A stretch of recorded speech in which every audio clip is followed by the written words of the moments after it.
You gotta remember, some of these dudes have been locked up in here for 8. Welcome back to the CHW Studios. Today I'll recap an American drama film called Camp X-Ray. Spoilers are incoming. The movie begins with a man arriving at his house while the news of the 9/11 attacks plays on his television. He walks to a table and lays out multiple cell phones on it.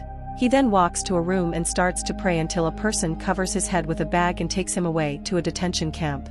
8 years after the intro, a line of soldiers passes by a block while the people inside the cells yell at them. They go to a room where they're given initial instructions and a tour before a superior officer named Ransdell asks for volunteers to hold down a detainee who's causing trouble.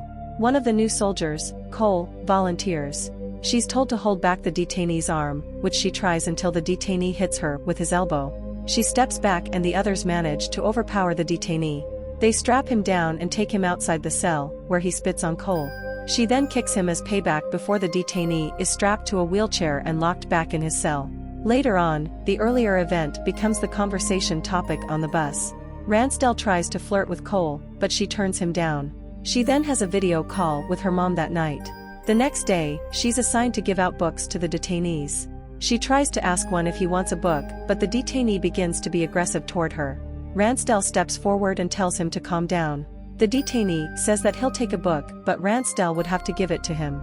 Ransdell then explains that prisoners just don't like women. Cole pushes the cart to cell 105. The prisoner rants about how he's been asking for the last Harry Potter book for 2 years already. She gets annoyed and tells him that all they have is what's on the cart and impatiently tells him to pick. He then asks for the Azkaban book and Cole asks if it was an Arab book. The prisoner laughs at her before clarifying that it was part of the Harry Potter series. She goes out for a run and looks at the bay before a new day and a new shift starts. This time, she's doing rounds to check up on the detainees. The prisoner in cell 105 tries to start a conversation with her, but Cole ignores him. He calls her Blondie and tries to ask for her real name, but she still doesn't answer. He then introduces himself as Allie. He continues to try to talk to Cole, but she doesn't answer his questions, only tells him to shut up. She compares him to Hannibal Lecter and explains that he's a man in a very talkative movie. Ollie says that he's never heard of the movie and Cole snaps that it's probably banned from he's from. Ollie, confused, asks if it was banned in Germany. Another prisoner says something in their native language while Ollie keeps on talking. The other prisoners then wrap their Qurans in white sheets. Ollie asks for some water and promises to stop talking. She opens the hole in his cell to give him a bottle when suddenly, Ollie throws a cup filled with human feces at her. Other soldiers come to her aid before eventually calling another unit to hold down Ollie. Later on, the soldiers are on a yacht to fish where Ransdell continues to flirt with Cole. They have a party that night where Cole drinks too much and starts to become drunk.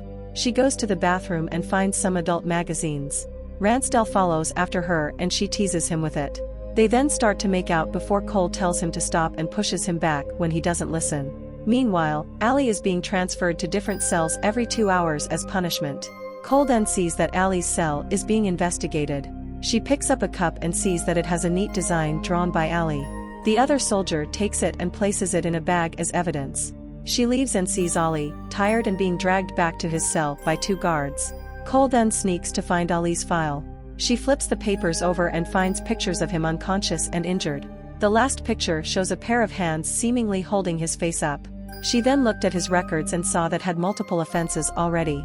She sees the brevity code, Alfred Hitchcock, on the block, and asks a fellow soldier what it means. He explained that it meant a psychiatrist visited the detainee. She thanks him and leaves as he goes back to playing solitaire on his computer. During lunch, another soldier named Cruz sits down with Cole. She asks him if he's ever read Harry Potter. He scoffs at her and says that he hasn't before asking why. She quickly dismisses it. During rounds, Cole glances at Ollie and sees that he's solving a Sudoku puzzle. Ollie then starts to contemplate before he stands by the glass and asks her if she knows Sudoku.